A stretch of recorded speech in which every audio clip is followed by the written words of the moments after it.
This is Aaron Russo, a filmmaker and former politician. To his left is Nicholas Rockefeller of the infamous Rockefeller banking and business dynasty.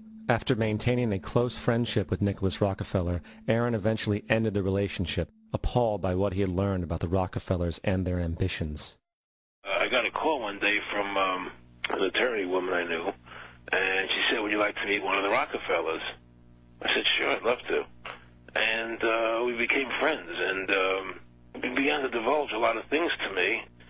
So he said to me one night, he said that there's going to be an event there, and out of that event, you're going to see, we're going to go into Afghanistan, so we can run pipelines from the Caspian Sea. We're going to go into Iraq to take the oil and establish a base in the Middle East, and we're going to go into Venezuela and try and get rid of Chavez.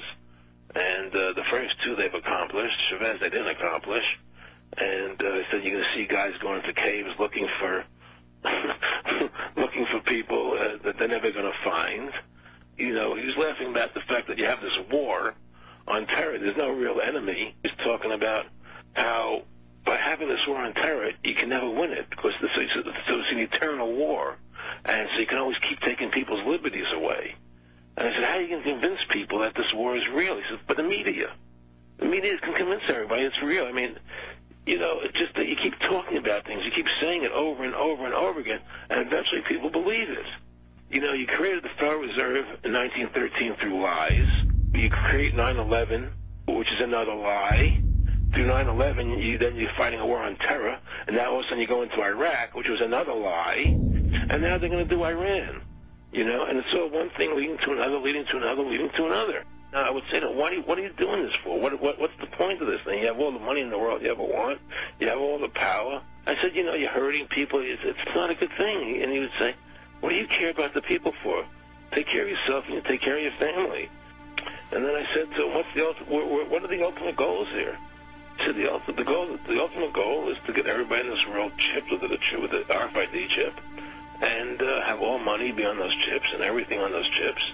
And if anybody wants to protest what we do or violate what we want, we just turn off their chip. That's right, microchipped.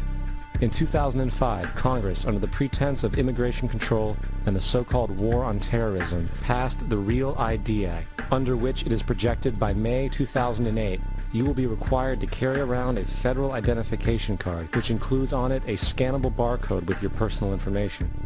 However, this barcode is only an intermediary step before the card is equipped with a VeriChip RFID tracking module, which will use radio frequencies to track your every move on the planet. If this sounds foreign to you, please note that the RFID tracking chip is already in all new American passports. And the final step is the implanted chip, which many people have already been manipulated into accepting under different pretenses. We have a Florida family who are really pioneers in a brave new world. They have volunteered to be the first ever to have microchip identification devices implanted into their bodies. After 9/11, I was really concerned with the security of my family.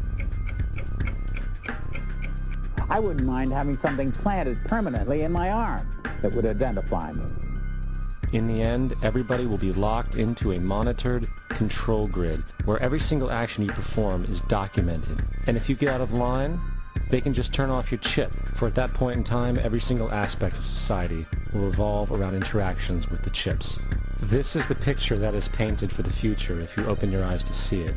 A centralized one-world economy where everyone's moves and everyone's transactions are tracked and monitored, all rights removed.